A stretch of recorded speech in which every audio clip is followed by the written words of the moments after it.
It's time for Time Cop.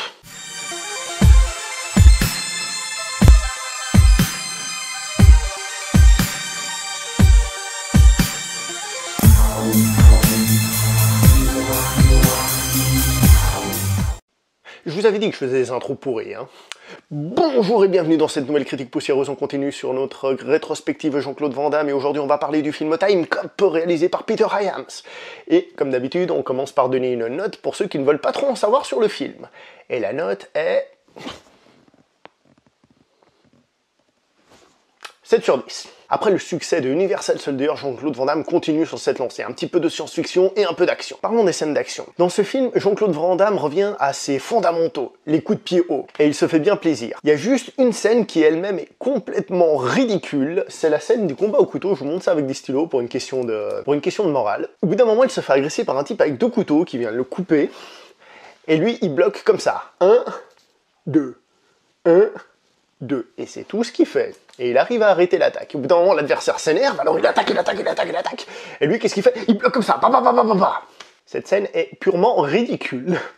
À part ça, il faut reconnaître que les gunfights, les fusillades sont plutôt sympas pour un film d'époque, franchement, on s'ennuie pas. Le scénario essaye d'être ambitieux, même s'il faut reconnaître qu'il a un petit peu de mal à raccrocher les deux bouts, hein, à connecter tout ça. Mais bon, entre nous, est-ce que vous connaissez un film sur un paradoxe temporel qui n'est pas ne serait-ce qu'une petite erreur? C'est relativement très rare. Au niveau de l'interprétation, Jean-Claude Van Damme est plutôt correct, avec encore une fois ces deux versions, mais cette fois-ci c'est quand même mieux que dans Double Impact, hein, où il arrive à montrer de légères nuances entre un personnage et l'autre. C'est évidemment pas extraordinaire, mais c'est pas mal du tout. Le méchant aussi est assez correct, c'est un méchant très méchant, qui se bat contre un gentil très gentil, qui doit sauver sa femme qui est très gentille et très douce. Là, il n'y a pas beaucoup d'originalité là-dessus. Qu'est-ce qui nous reste finalement sur ce film? Eh ben, un film d'action très sympathique. Les détracteurs de Jean-Claude vont pas changer d'avis en voyant ce film. Les grands fans vont adorer. Et les gens mitigés, les gens du milieu, eh ben, eux, ils vont sans doute trouver que c'est un film sympa, si vous avez à ce moment-là l'envie de regarder un film de cette époque. Malgré que la thématique soit le voyage dans le temps, je dois quand même vous préciser qu'il voyage dans très peu d'époques, hein. Il n'y a que 2 moments où ils ne sont pas en 1994. Donc il faut pas non plus trop en demander. Que dire sur ce film? Est-ce que je le conseille à quelqu'un? La réponse est plutôt oui, c'est un film qui a un plutôt gros budget et qui plaira aux personnes ouvertes à ce moment-là. Je me répète un peu, donc on va s'arrêter là. Depuis le début de cette rétrospective, vous vous demandez mais pourquoi est-ce qu'il fait une rétrospective Jean-Claude Van Damme? Il dit bien aimer cette personne et finalement il ne met jamais une grosse note, il ne dit jamais ce film est génial, il ne dit jamais rien de spécial.